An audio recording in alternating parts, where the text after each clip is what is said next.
What's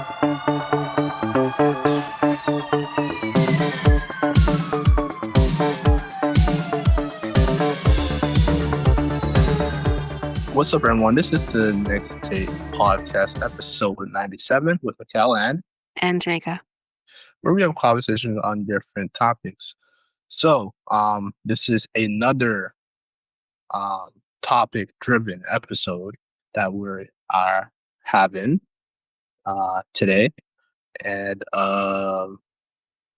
let's have Tanyka tell us what the topic going to be for this episode. Tanyka? Okay. So we have, 3 topics that we're doing. Experts sound the alarm after finding another invasive species that could pose problems. Protesters call for an annual air show to be canceled, which I never knew this was happening. So, and then we also have rings of Saturn are apparently going to be going bye-bye very soon. Okay. So that's what we're going to be talking about. All right. Okay. All right. Let's go.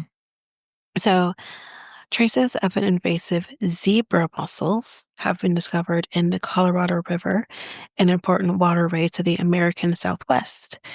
That could signal problems for the ecosystem and infrastructure, according to a report by, I think it's Phys, I don't know, .org. phys.org. So, Colorado Parks and Wildlife officials found zebra mussel larvae when doing routine testing of the waters, while each sample only produced a single of larvae. There's a different word for it, so bear with me. Some were discovered upstream in the 1,450-mile river and could easily cause problems later. Invasive species, including animals, insects, and plants, already cost the U.S. Already cost the U.S. around $21 billion annually, which is insane, between 2010 and 2020, with agriculture being the most affected sector. The Southeast is plagued by feral pigs and fire ants. That sounds horrible, just to name a few. As for zebra mussels, there's no effective way to remove them from the river once they are established. As Ruben Keller, a professor at Loyola, it's spelled like Toyota but with an L. Loyola, there you go. University Chicago, who studies invasive species.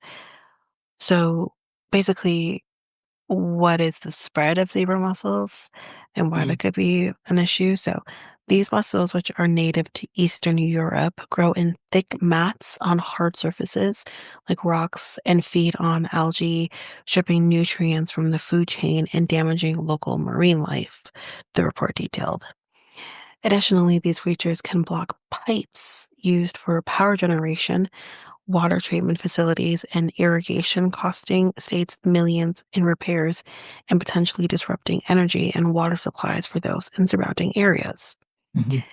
Having our canal and the Colorado River test positive increases the threat of this invasive species. From irrigation to drinking water, the ramifications cannot be underestimated or overstated.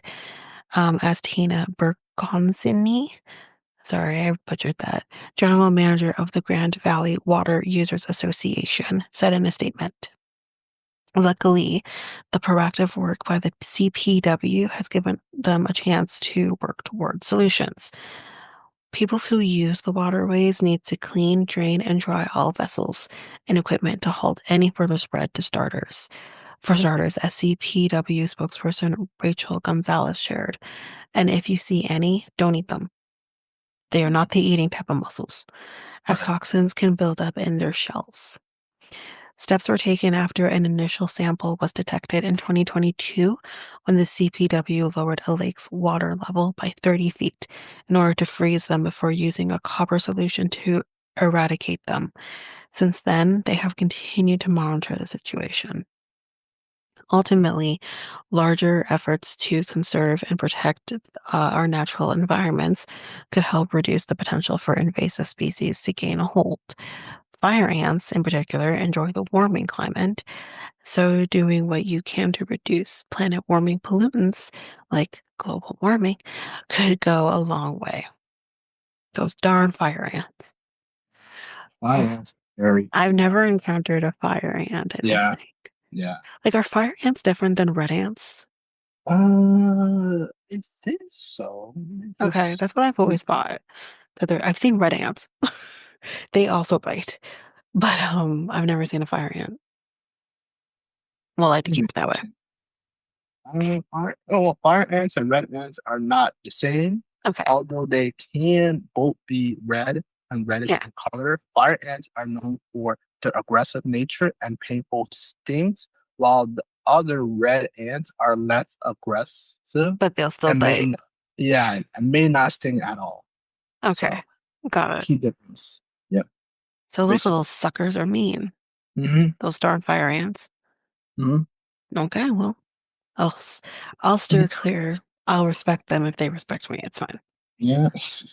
Um, so on to the next. This is now about the Air Show, which I apparently this was kind of out there after the last Air Show, so in 2024, and I didn't know about this. So let's get into that. So while the Canadian Forces snowbirds prepared to take off for the annual Air Show, which was back in 2024, during the final weekend of the Canadian National Expedition, CNA, protesters are gathering for a demonstration against the popular event. Why? Leave it alone. But here's what they have to say. Protesters say the planes that provide the entertainment are also used for acts of war. Oh my Mm, God. To yeah. quote unquote slaughter thousands and can re traumatize victims and veterans. Mm, Okay. Um, okay, let me just read the article. Quote, the protests will condemn the air show's efforts to sanitize the devastating impacts of warplanes such as CF-18s and Lockheed Martin's F-22 Raptors, whose sole purpose is warfare and alienation. Organizers for the group World Beyond War said in a statement. Hmm. Demonstrators are expected to meet for a rally and march at Coronation Park, which again has already happened, near the main CNE entrance just south of Saturn Avenue, which I guess is like the Princess Gates, maybe. mm, Protesters are calling for the yearly air show to be canceled. Quote, from Israel's incessant airstrikes on Gaza to the ongoing attacks on Ukraine, in the past year we have seen hospitals shelled, homes reduced to rubble, and the bodies of thousands of children killed in bombings, organizers said. We have been witnessing exactly what the air warplanes being celebrated at the Toronto Air Show are designed to do. Despite this, the Canadian military blatantly uses the air show as an opportunity to sanitize war and recruit for the Royal Canadian Air Force. That they also have that. The mm, annual event has prompted vocal concern from residents who say the sound of jets soaring through the skies each Labor Day weekend, which I can imagine must be really, really loud when you're mhm, near it. That I can understand. Um, causes undue stress for those living with post-traumatic stress disorder and yeah. needless disruptions for people and pets alike. People have taken to social media to describe the noise as deafening and terrifying, with some saying it routinely causes nightmares for themselves or their family members, while others say they consider leaving town for the Mm, weekend to escape the sounds. A number of people have asked Toronto officials to limit the show to just one day rather than the entire weekend. While but I'm gonna have a comment on that in a second. I'm gonna add one mm, more mm, paragraph. mm, Or no, not one more paragraph. While City of Toronto officials have invited residents in the past to provide feedback, officials with the Canadian International Air Show have said the event complies with all regulations provided by Transport Canada, NAV Canada, and other governmental organizations relating to the noise. The air show in Canada's largest and longest running air is their largest and longest running air show. The 2024 air show featured the Canadian Forces Snowbirds, the CF-18 demonstration team, and the RAF Red Arrows. In addition to these jet teams, the show also included the United States Air Force F-22 demonstration team. I wonder how that's going to look like this year. mm, The Douglas C-47 Dakota, and it ran from, or I think the C-47 Dakota only appeared on August 31st, in 2024, and the iconic Arvo Lancaster in B25 was on September 1st and Mhm. 2nd. So, um, that's basically the end of the article there. The one comment I have to make about that they said like limited to the one day, I get that, but they practice. So even though you're saying, yeah, limited to the one day, they're still practicing. So you're still going to have to endure potentially 2, 3 extra days already, which, would lessen it. Because again, instead of now 5 or 6 days of dealing with it, you might only be dealing with 2 or 3 days instead. But you're still going to have them practicing. Um, I can only imagine, because again, I think like here in Ajax, you can see them flying up. Mhm. Um, you can't really hear anything, but you can see them. If you're in Toronto, in and around, the CNE, of course you can hear them, and you're not as close by. You're maybe, about 10, 15 minutes or so away, but you can still hear them and it can be loud and I totally get that. Um, but I also, although recognize it can be stressful for people with PTSD, who have fought in wars, have been peacemakers and, other situations that we're not fighting in or whatever the case may be, I can understand that's a lot. Um, but I also think it's a stretch to say, well, with war and the war, like, I don't know. I feel like that's partially a stretch with it's about war with the air show and celebrating war, which I don't know if I fully agree with. I don't think it's about supporting war or celebrating war. Um, More so than it could be about celebrating our freedoms.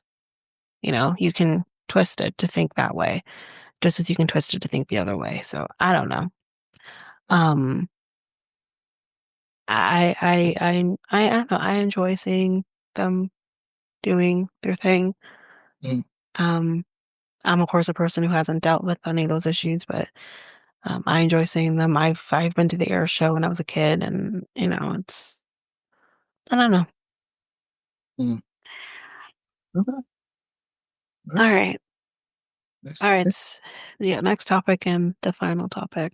Mhm. So, back in the 17th century, Italian astronomer Galileo Galilei first spied Saturn through his ancient telescope. He compared the planet's appearance to having ears due to the limitations of his device. They didn't have ears, that was the rings. But, anyways, the diligent work of scientists like Galileo Galilei has laid the foundation for our modern day ability to explore the incredible wonders of our universe. Over the years, advances in technology and innovative techniques have empowered astronomers to delve deeper into the enigmas surrounding celestial bodies. Though cutting edge research and observations, they have unraveled the intricate mysteries of Saturn's rings, revealing their composition and the dynamic processes that shape them. So, um, so a fast approaching and significant cosmic event will soon dramatically alter our view of this magnificent planet. So as of March, so this is actually maybe a couple months ago by the time this comes Mhm. out, Saturn's majestic rings will become virtually invisible to Earth-based observers. Mhm. The phenomenon occurs due to the unique tilt of Saturn's axis, which will position the ring's edge on to our line of sight. Saturn's axis is tilted just like Earth's. For half of its year, the ringed planet leans toward the sun, lighting up the top of its rings. For the other half, it tilts back, and the sun shines on Saturn's south pole and the bottom of the rings. Interestingly, there are two brief times during Saturn's orbit when the ring edge points directly at the sun. This event, known as the equinox, gives both Saturn's northern and southern hemispheres some equal sunlight for a short while. Which I wonder if that happens on Earth. I don't know. Possible. Um, Possibly, yeah, because if we're saying that we're similar to Saturn and how we kind of do things, I wonder if Mhm. that kind of happens for us too. Um, Mhm.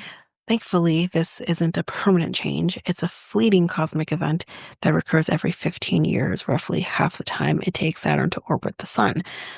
That's nuts. 15 years, my goodness. I mean, it's further away. I guess I get that a little bit. Yeah.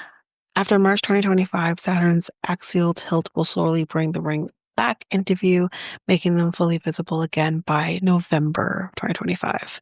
Guess for those who maybe do some stargazing. Saturn's axial tilt, which is the angle its axis leans compared to its orbit around the sun, is about 27 degrees. As Saturn moves during the 29.5 year, oh, is it, how many years did I say last time? Did I say 19, 17? I feel like now it's changed. During its 29.5 year orbit around the sun, this tilt means different parts of its rings and moons get sunlight at different angles, changing how they look. So the rings are not really disappearing, but rather playing a celestial game of hide and seek, which at their reappearance, we can also enjoy an accentuated view of Saturn's moons. I don't know how many moons they have. Maybe they'll tell us. So what are the rings really made of? So mostly they consist of ice particles, which is cool, rocky debris, and cosmic dust. Cosmic dust. Okay. Creating a stunning spectacle visible from Earth with a telescope. Picture a bustling city with buildings of all sizes. Similarly, the ring particles vary from tiny grains about the size of sand to huge chunks as big as houses or even school buses. That's huge. This mix gives the rings their intriguing look.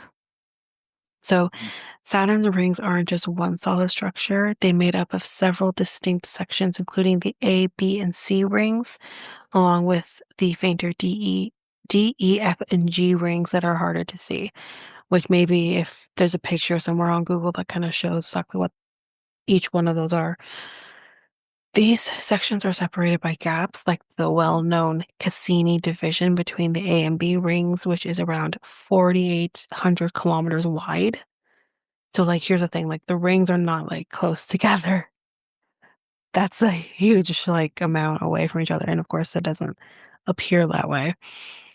The shapes and setups of these rings are mainly shaped by gravitational interactions with Saturn's many moons. Some of these moons, dubbed shepherd moons, hang out near the edges of the rings and help keep things in shape by pulling on the ring particles with their gravity. Um, did I feel like I did an episode on the fact that Earth also had rings at one point?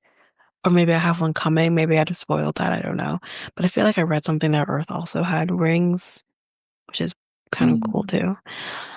As for how Saturn's rings came to be, that's still a hot topic among astronomers.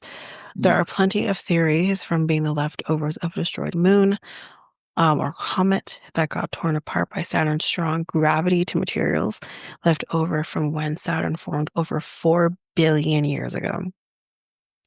Each theory has its own fascinating ideas, and ongoing research keeps revealing how insights about these amazing structures that orbit the planet. And that's mm. basically that. So technically, Saturn's rings are not disappearing. It's Interesting. just not going to be visible for about 6 months of the year. They're starting from last couple months ago. So I think that's pretty cool. I never knew it did that, but yeah, I didn't even know you could really. I guess if you have a powerful telescope, which I've never had, um, you maybe can see Saturn, which I never knew you could. But that's pretty interesting. Mhm.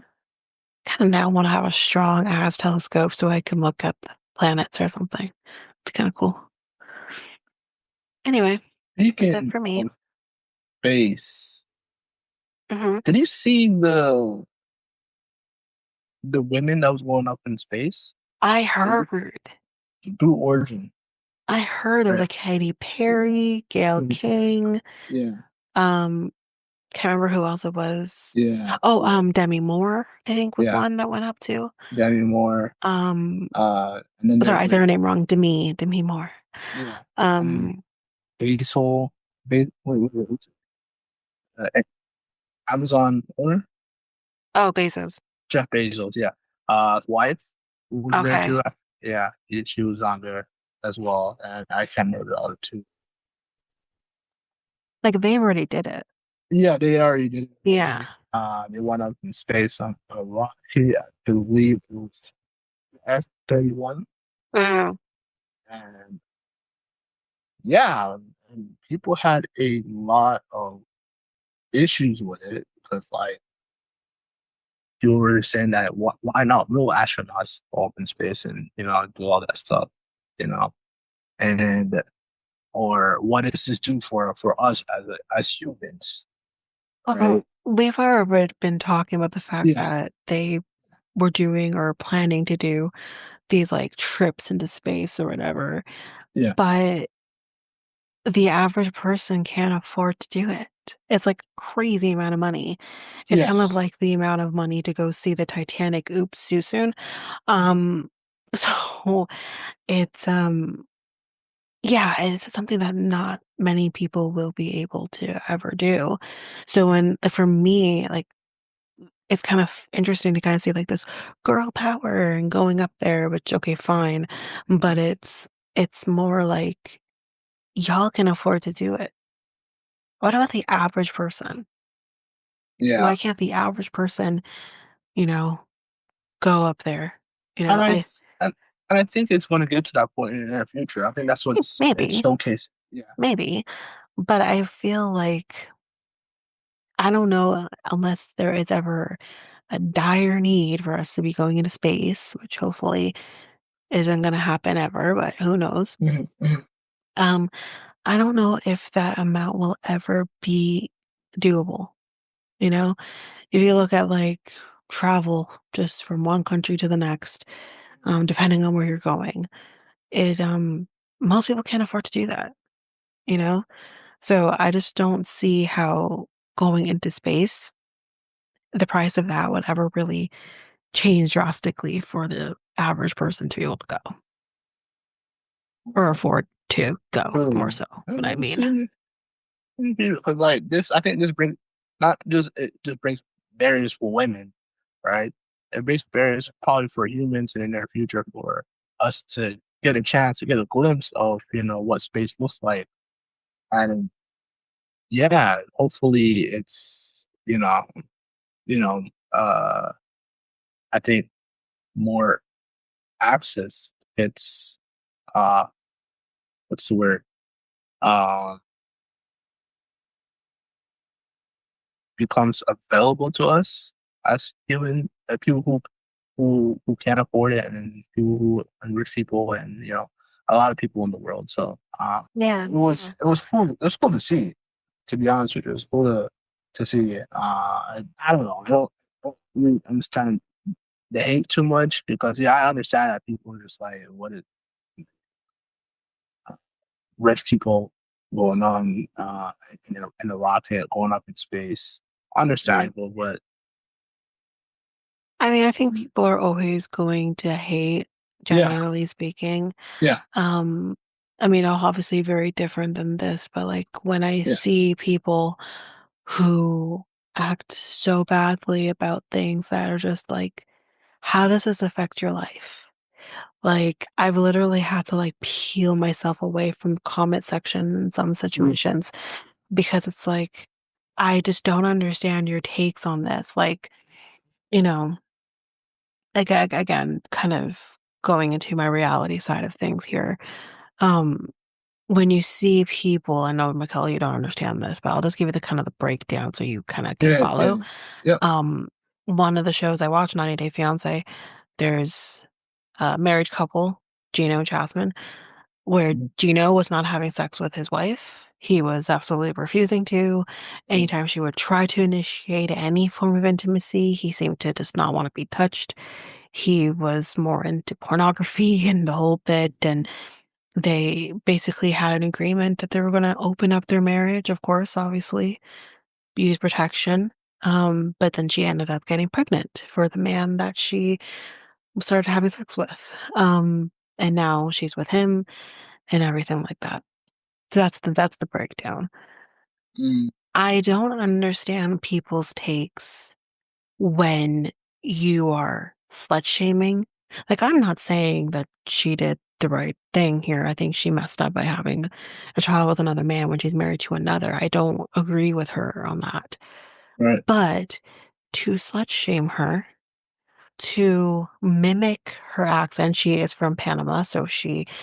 is she's Latina, and to mimic her accent, the misogyny and and the tell all, the, you know, breaking her shoes. Yeah, she threw at a bra, but it's it's to me, it's like I don't understand people's takes to the point where you had this man literally saying, and I'll bleep this, but you had this man literally saying, her, Matt, and that baby while she was pregnant with the child. How are we okay with this? How are we okay with this? And honestly, the women are worse. The women are acting worse about this. Again, straight up said, I do not agree with Jasmine. I don't think she was doing the right thing. I think she should have left him instead of cheating on him, or not even so much cheating. They agreed to open the marriage, so that's not cheating anymore. But having a child with someone else, I don't agree with it. But to Mhm. literally call her a pregnant whore, how is this okay? And then when you see things about like Gypsy Rose Blanchard, that's another one. I don't Mhm. cover the show, but I watch the show and I see how people act with her or act about her. Can we please never forget? I'm not condoning someone killing their parent. Right. Let's not forget that mother was a horrible, horrible human being. And I have absolutely zero sympathy for her being killed. I'm sorry, maybe that makes me horrible, but she tortured her child for years. She had her teeth pulled out because she told a doctor it needed to be done. She had her child go through multiple different surgeries. She thought she wouldn't be able to have kids. And people are so horrible about she should have had her tubes tied. She's going to be a bad mom because her mom was a bad mom. How is this okay? Yeah. So my gist of this, the long story of it is Mhm. people are going to constantly hate about things Mhm. because we have nothing better to do. I agree 100%. Yeah. Yeah. Okay. All right. Anything else? So yeah, I don't know. I have nothing else to add. Okay. That was my bonus uh topic for Okay. this episode. Yeah, that's my take. It was just like a little bonus topic for this episode, and yeah, that's pretty much it for me. So this ends this episode 97 of the Next Tape podcast. The Next Tape podcast is available now on all podcast platforms. We also have a website called Tika. Um, Next Take Podcast on podpage, .io. And where else we at? Facebook and Instagram at Next Take Podcast, and Twitter, TikTok, and Blue Sky at Next Take Pod. And you can contact us on our email at mikeltanyka@gmail.com. That is mikeltanyka@gmail.com. So yeah, we talked about a lot of things on this episode. Um, do you want to confirm some of the things, Nika? Yeah, we talked about the rings of Saturn disappearing for a short period of time. We talked about what else did I talk about? Sure. Hold on. This is what we always do because I never remember. Yeah, we talked about the invasive species, about the zebra mussels. And we talked about protesters are calling for the annual air show here in Canada to be canceled. That's what we're talking about. And also we talked about a little bit about the blue origin of the 5 women that went up in space, or 6. 5 or 6. Yeah. Um, and yeah, pretty much it, I believe. Anything else you want to say, Tanika? No, I think that's it. Okay. I'm Mikel, and And I'm Tanyka. we're out until Uh, what, Wednesday or Thursday? Thursday. All right. Peace, guys. Bye.